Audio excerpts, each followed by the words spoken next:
es inevitable reflexionar que hace poco vivimos una pandemia global y que la propagación del virus fue un golpazo a la vida, a la economía, al arte, a la salud mental y a tantísimo más. Pero también nos dimos cuenta que no estábamos preparados para afrontar una catástrofe como la del COVID. Y esto sin duda nos regresa a la lectura, al análisis de Michel Foucault para intentar comprender cómo la enfermedad fue utilizada para el control social y cómo ese esquema de suplantar el contacto físico por el virtual se quedó. No desapareció con la cuarentena. Y los ejemplos de la lepra y la peste nos pueden servir como antecedente para pensar qué tanto nuestra vida fue transformada por el COVID, que nos excluyó del exterior y nos recluyó en las redes. Y el asunto es que la exclusión ha sido una práctica utilizada en distintos momentos históricos por las sociedades disciplinarias y de control mediante el aislamiento, el encierro o el exilio del contacto humano. Ahora, cuando nos parece que un libro no es actual o que ya nada tiene que ver con la realidad de hoy, hay que tener cuidado porque es el lector o la lectora quien tiene que actualizar los contenidos, tiene que ir suplantando situaciones, palabras, metáforas, imágenes, hechos incluso, situaciones, y ese es precisamente el método que seguimos en los talleres de lectura y diálogo de literatura en espiral. Mire, Michel Foucault describe la macabra escena de la exclusión del leproso, pues lo va a describir como una ceremonia que al leproso lo declaraba muerto ante la comunidad, dice Foucault. El leproso era llevado a la iglesia mientras se entonaba el Libérame, como si fuera un muerto. El leproso escucha la misa escondido bajo un catafalco antes de ser sometido a un simulacro de inhumación y acompañado a su nueva morada. Bueno, todo un tema, porque en este ritual vemos cómo el sujeto, aún vivo, pasaba a ser un excluido de la comunidad, pero el asunto aquí es que simbólicamente se le declaraba muerto al ser expulsado y entregado a un destino incierto, y que por otro lado, pues era la manera también de pagar en vida sus pecados, ¿no? Como si fuera la oportunidad de redención y de pureza. Y esto se va a convertir en una herencia para el tratamiento de sujetos anormales, porque al anormal se le excluye, se le descalifica, se le rechaza, y en la actualidad, metafóricamente, el leproso es el desechable social, el anciano, por ejemplo, o la persona o grupo cuya presencia incomoda al orden establecido, cuya solución por parte del sistema, pues, ¿qué es? Desenterrar simbólicamente o físicamente a esas personas. La invisibilización, ¿no? Invisibilización o eliminación de la esfera pública. O sea que hoy los leprosos serían, por ejemplo, ya dijimos, los ancianos, los presos, los internados en un manicomio, los enfermos, que se les nota la enfermedad, ¿no? En la piel, los migrantes indocumentados, los refugiados en tránsito, las personas que están en situación de calle extrema, los que viven en las periferias. Bueno, no me lo va a creer, los que no tienen un historial crediticio, ¿no? O un teléfono inteligente, o los que no tienen banca móvil, entre más, Hoy a los leprosos se les llama sectores improductivos o inasimilables, porque están del otro lado de los muros de la posmodernidad y a estas personas se les deja morir simbólicamente. Bueno, listo, ya está, actualizamos, ¿no? Como ejemplo, lo que hoy es el leproso. ¿Se fija? Cambian las formas, pero no cambian los fondos. Bueno, entonces, aunque la lepra desaparece, y no porque los médicos la hayan erradicado, sino por el método de la exclusión y por el fin de las cruzadas, porque era en Oriente donde se encontraban los focos de infección, y al desaparecer, la enfermedad deja su huella en los leprosarios vacíos. Entonces, tiempo después, estos espacios fueron ocupados por los enfermos venéreos, que eran llamados los curables, y fueron también ocupados por los llamados locos. Y esto es relevante, porque lo que antecede al tratamiento de la locura son las características de la exclusión del leproso. Pero esto no termina aquí, obvio, porque el modelo de exclusión está incluido, miren nada más qué paradoja, en el tratamiento y la concepción moral de la locura. Y de aquí pasamos al segundo modelo de exclusión analizado por Michel Foucault, que es la peste. Y la peste, bueno, busca el control de la población por medio de la vigilancia y el castigo, dice Michel Foucault. Me parece que en lo que se refiere al control de los individuos, Occidente no tuvo en el fondo más que dos grandes modelos. Uno es el de la exclusión del leproso, el otro es el modelo de la inclusión del apestado. Y bueno, en las ciudades donde había apestados se impusieron normas que indicaban a la gente cuándo podía salir o cómo o a qué hora, que debían hacer incluso dentro de sus hogares, de sus casas, qué tipo de alimentación debían comer y bueno, entre más. Y esta normatividad implantó un sistema disciplinario que garantizaba el funcionamiento del poder. Entonces, hasta aquí nos queda claro que la lepra creó la exclusión y que eso va a evolucionar en lo que Foucault va a llamar el gran encierro del loco, y que la peste creó el esquema disciplinario de vigilancia, de control, de castigo, y que esto va a evolucionar en el modelo del panóptico. O sea, un control político que penetra en la vida de los ciudadanos, que penetra en sus casas, que penetra en su cuerpo, en su mente. Y este modelo es reproducido en la escuela, en las cárceles, en los manicomios, en los lugares de trabajo, en los hospitales, que para Foucault son instituciones que validan el control mediante parámetros de lo que es lo normal y lo que es lo anormal. Bueno, entonces, como dice Aristóteles en su indispensable Poética, pues iniciemos en el principio. Y vamos a cuestionar lo que hoy llamamos normalidad. Y esto vamos a decirlo de otro modo. ¿Qué es la locura? ¿Qué es lo que nos hace personas normales? ¿Quién o qué trazó la línea que separa a la cordura de la locura? Y hoy nos parece obvio que una persona con un trastorno mental pues debe ir al psiquiatra o asistir a terapia, pero esto no siempre fue así. Hubo un tiempo donde los locos eran vistos como esos sabios errantes, profetas incluso, y bueno, también otro tiempo donde se les encerró junto a los vagabundos y los criminales por el simple hecho de no querer trabajar. Mire, este es un tema fascinante y una reflexión atemporal de una de las obras más revolucionarias del pensamiento moderno. Me refiero a Historia de la locura en la época clásica del filósofo francés Michel Foucault, que no procede como un historiador, acabamos de decir, es filósofo, sino que más bien procede como un arqueólogo. Es decir, que construye una arqueología de la locura, pero con parámetros filosóficos, con el propósito de desenterrar de la historia occidental la locura como una enfermedad que debía ser aislada y silenciada. Y si decimos desenterrar, pues es para tratar de entender este estado, ¿no?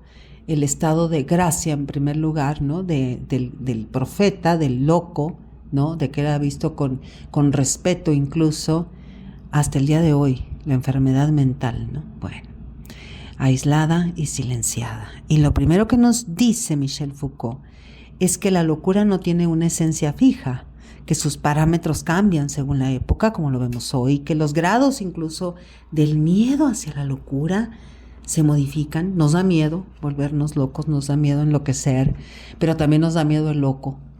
Y esos grados de miedo, de temor, pues se modifican de acuerdo a la época. Pero también hay una obsesión por la cordura actualmente. Y en cada época, también, de diferente manera y de diferentes grados, con diferentes grados, hay una obsesión por la cordura. Bueno, y que esta obsesión por la cordura, pues, es una imposición de las sociedades disciplinarias, ¿no? De las sociedades que controlan, ¿no? Del poder. Bueno, por ejemplo, hoy el loco es el disidente del algoritmo, o el que rechaza la vida digital, el que no está hiperconectado, o el que no tiene un rendimiento laboral perpetuo, ¿no? Trabaja, trabaja, trabaja. Y si no es así, entonces quizá es visto como un disfuncional, un desinformado, ¿no? O un perezoso, o un desactualizado. El loco también es quien filtra en las redes verdades incómodas para el poder o para los corporativos. El loco es quien crea utopías y entonces se le llama, ay, pobre ingenuo, ¿no? O hasta tonto. Y bueno, hay un giro de tuerca porque Historia de la locura en la época clásica no es un libro que realmente nos hable de la locura tal cual, sino del poder, que es la gran tesis de todas las obras de Michel Foucault. El poder en este caso que inventó la normalidad y que trazó, decíamos, la frontera de la anormalidad. Entonces el asunto es que la anormalidad, dice Michel Foucault, fue un invento social, económico y político, es decir, una etiqueta de fábrica. Porque para saber qué es la cordura, la sociedad necesita señalar algo y decir, ese es un loco, ¿no? Esa es una loca, por tanto, yo soy normal. Y el tema es cómo el encierro en el pasado moldeó las prisiones de la mente del presente. Entonces vamos a situarnos en la Europa de finales de la Edad Media, la época de la lepra, de las pestes, de las cruzadas, de transiciones, donde aparece una imagen concreta. Una pequeña nave marítima, un barco cargado de hombres, de mujeres que supuestamente han perdido la razón y que están flotando a la deriva, ¿no? Por los ríos de Renania, de los canales flamencos o en el mar. No tienen rumbo, no tienen destino. Han sido expulsados de las ciudades, confiados a la inmensidad del agua. Es la Stultifera Navis, la nave de los locos, y durante siglos se ha debatido si existió realmente o si fue solo un mito literario. Aquí Michel Foucault le da una verdad histórica, pero bueno, más allá de su realidad física o no, para Michel Foucault, para el filósofo francés, esta nave es el símbolo perfecto de una transformación, pero muy profunda, muy, muy profunda en la historia de la humanidad, porque es el momento exacto en el que el mundo occidental decide cambiar su relación con la locura. El loco pasó de ser un ser sagrado, ahorita lo vamos a ver más adelante, un ser sagrado, misterioso, y va a convertirse en un prisionero del orden social, político, económico. Y bueno, para entender la aparición de la nave de los locos, Michel Foucault nos pide mirar hacia atrás, específicamente decíamos hacia la lepra. Durante la Edad Media dijimos que el leproso era el gran excluido, se le apartaba de la sociedad, ¿no? En las afueras de las ciudades, en los leprosarios, pero la lepra desaparece. Y bueno, dijimos, no gracias a los médicos, sino gracias a la exclusión, al método de la exclusión y al fin de las cruzadas, ¿no? Y bueno, y esos leprosarios van a quedar como espacios vacíos, estructuras intactas, estructuras de exclusión. Se dice que más de 1,200 edificaciones que fueron ocupadas por los que padecían después enfermedades venéreas y después por los locos, ¿no? Que son aquí los que nos interesan. Y mire, la exclusión de la locura no fue idéntica a la de la lepra, porque la locura no provocaba miedo, me refiero al miedo al contagio físico, o sea, sí provocaba, pero un miedo psíquico, pero no al contagio físico, sino que representaba una transgresión al orden moral y social y económico, político, incluso religioso, dependiendo de la época, ¿no? De la que estemos hablando. Entonces había que expulsarlos, a los leprosos, de las ciudades, que el mar se los llevara lejos, y el agua no fue una elección aleatoria, porque el agua purifica o ahoga. Dice Michel Foucault, el agua y la navegación tienen, por cierto, este papel. Encerrado en el navío de donde no se puede escapar, el loco es entregado al río de 1,000 brazos, al mar de 1,000 caminos, a esa gran incertidumbre exterior a todo. Está prisionero en medio de la más libre y abierta de las rutas. está sólidamente encadenado a la encrucijada infinita. Es el pasajero por excelencia, o sea, el prisionero del viaje. No se sabe en qué tierra desembarcará, tampoco se sabe cuándo desembarca, de qué tierra viene. Solo tiene verdad y patria en esa extensión infecunda entre dos tierras que no pueden pertenecerle. Es en este ritual y en sus valores donde encontramos el origen del prolongado parentesco imaginario, cuya existencia podemos comprobar sin cesar en la cultura occidental, o es inversamente ese parentesco el que desde el comienzo de los tiempos determina y luego fija el rito del embarco. Una cosa podemos afirmar al menos: el agua y la locura están unidas desde hace mucho tiempo en la imaginación del hombre europeo. Bueno, mire cómo esta cita refuerza la paradoja de estar atrapado en la inmensidad, porque entregar el loco al agua era una forma de ritual. El loco entonces quedaba prisionero en medio de la más libre de las rutas, encadenado a la infinitud del mar, un pasajero eterno excluido del mundo, y esto va a alimentar, imagínense usted, el imaginario, que es una cosa extraordinaria, de la creación artística. Por ejemplo, en el arte de El Bosco, en la literatura de Erasmo de Rotterdam, en su elogio de la locura, y en el teatro, y en la novela, porque no nos olvidemos de Cervantes. Pero vamos más atrás, vamos hasta los griegos. Bueno, aquí andamos de una época a otra, porque estamos tratando precisamente de construir una comprensión. Entonces vamos a los griegos, que con sus mitos, lo sabemos, todo lo explican.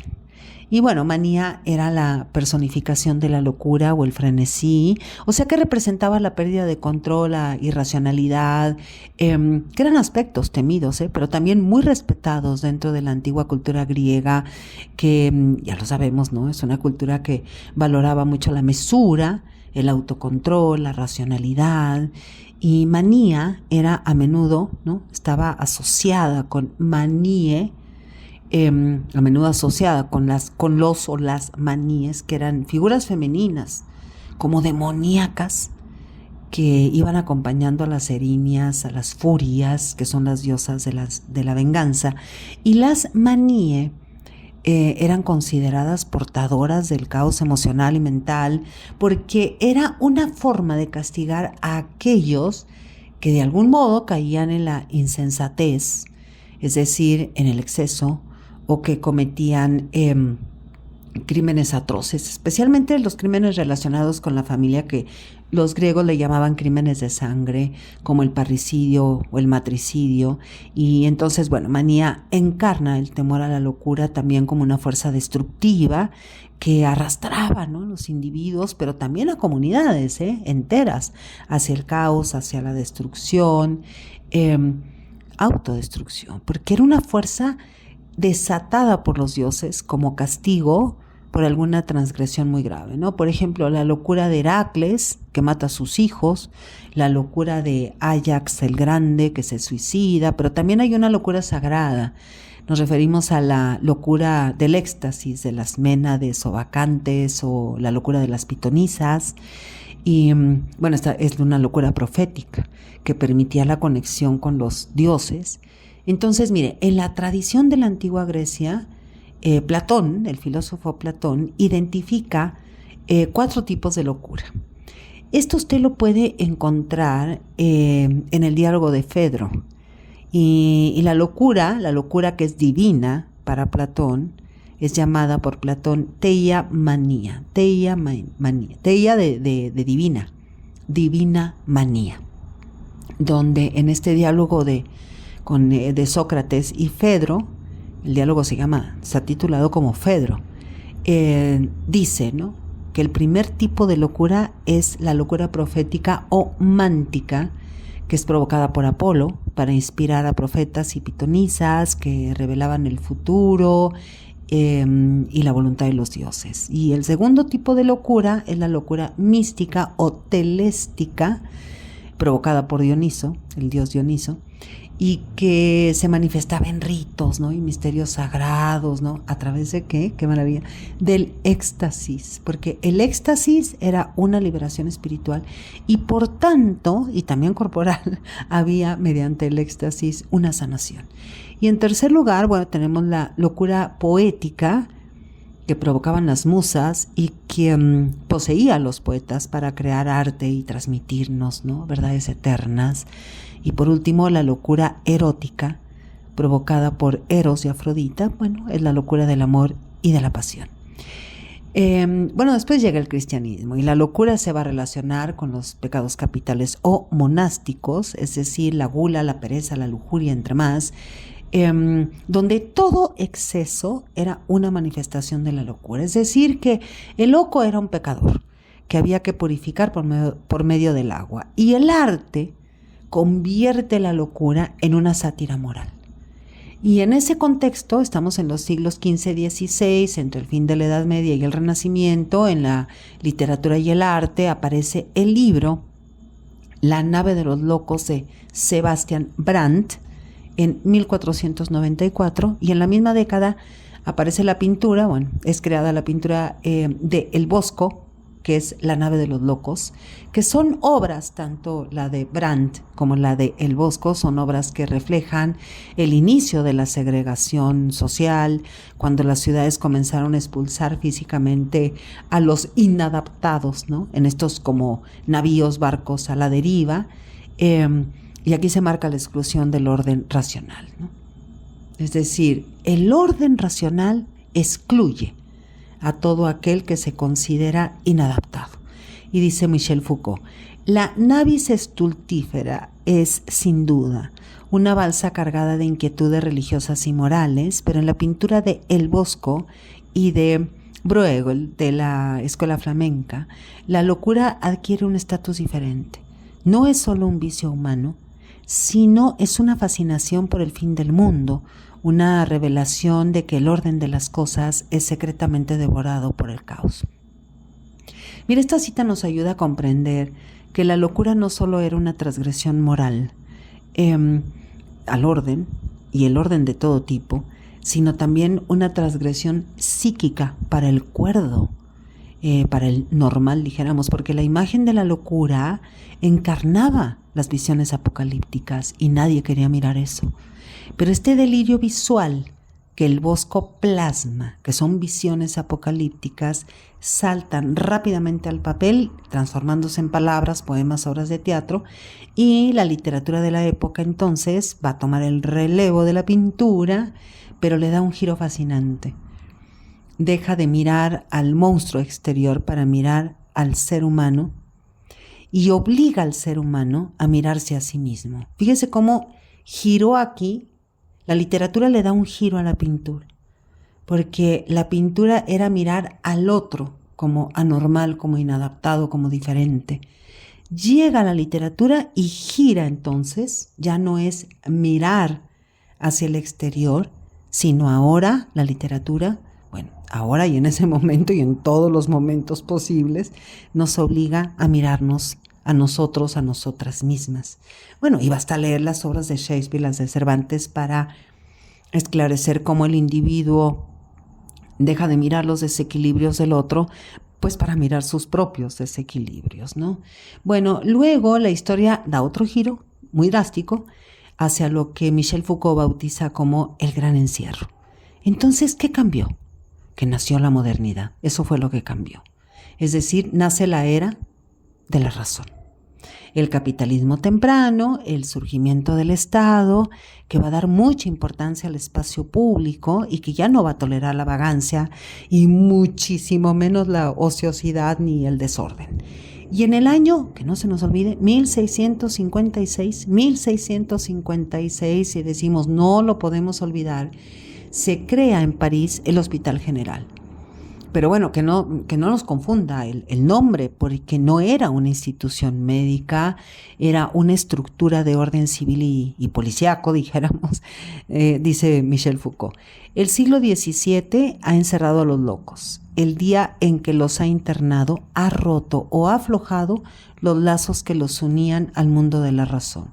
Ha creado una zona de exclusión donde la locura ya no tiene derecho a hablar, donde se convierte en un hecho social, económico y político. Y esto marca el momento exacto del quiebre histórico, el fin de la libertad del loco y el nacimiento del control social. Y en pocos años, el 1% de la población de París fue encerrada. Se encerró a los locos, a los vagabundos, a los desempleados, a los blasfemos, a los libertinos, como el Marqués de Sade, por ejemplo. Y la locura es asimilada a la pereza, a la falta de productividad. O sea que hay que producir. El que produce está cuerdo, tiene cordura. El que reza tiene cordura. El que no anda vagando por las calles está cuerdo.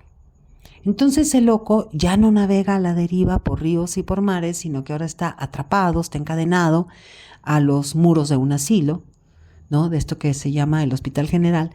Y es en este momento donde el diálogo milenario entre la razón y la locura se rompe para siempre y la razón comienza a monologar. Fíjese, con el nacimiento de la psiquiatría, la razón inicia un monólogo, nada más se habla a sí misma. Y es cuando se decide, el nacimiento de la psiquiatría decide que la locura es una enfermedad mental, es una ausencia de razón que debe ser corregida y silenciada. Y de algún modo castigada, porque se está hablando de una exclusión. Y Michel Foucault nos lleva a una pregunta muy incómoda, al encerrar al loco y clasificarlo bajo etiquetas médicas. Y viene la pregunta, ¿realmente loco, el que ya se llama loco, ¿no? Bajo esa etiqueta, es ayudado o curado? ¿O simplemente se está protegiendo el orden social? Es que este es todo un tema, porque la estultífera Navis ya no recorre los ríos o los mares de Europa, pero sus fantasmas siguen aquí, mire, aquí con nosotros. Cada vez que marginamos lo diferente, cada vez que nos negamos a escuchar aquello que no comprendemos o que escapa de la lógica productiva de nuestros días, volvemos a empujar esa nave hacia el agua. Y Michel Foucault nos invita a recuperar, aunque sea un poco, ese diálogo perdido, a escuchar el murmullo de la locura no como un error del cerebro, sino como una pregunta abierta sobre los límites de nuestra propia normalidad. Nos dice Michel Foucault, el hombre moderno ya no se comunica con el loco. No hay lenguaje común, o mejor dicho, ya no lo hay. La constitución de la locura como enfermedad mental organizó un diálogo de sordos. Entonces, mire, quizá la psicología y la psiquiatría, aunque pretendan ayudar, a menudo lo que hacen es monologar sobre el loco, estudiarlo, pero no escucharlo. Y bueno, Michel Foucault nos muestra algo brillante y aterrador. La psicología y la psiquiatría no nacieron de la nada.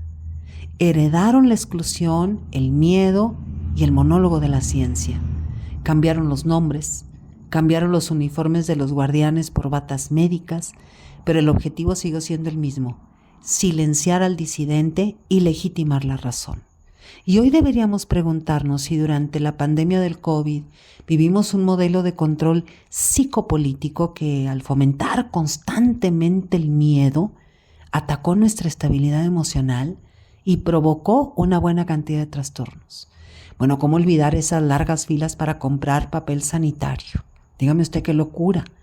Y el mundo se volcó sobre la escatología. Y el orden nos replegó en nuestras casas, pero se nos exigió seguir siendo productivas o productivos en el encierro, en el aislamiento y mediante un cambio terrible, porque cambiamos la interacción física por la virtual, por lo que ahora más que nunca la reflexión y el pensamiento crítico son necesarios. Con el Big Data y las nuevas formas de mercadeo basado en estadísticas de nuestros gustos, pues podemos pensar que el nuevo control es un control psíquico, un control inconsciente del deseo. Porque aún en el encierro no dejamos de consumir, de desear, de generar datos que pueden ser consumidos, vendidos como información y que además son utilizados para nuestra propia explotación. O sea que quizá el control psicopolítico de las sociedades de la libre explotación se benefició de la pandemia del COVID y concretó las líneas que dibujan, mire, las líneas que dibujan el nuevo dispositivo de control, como lo fue la nave de los locos, que son hoy las redes, los algoritmos, la inteligencia artificial y en muchas sociedades la medicación psiquiátrica dirigen la vida. Soy Margarita Díaz de León, Literatura en Espiral.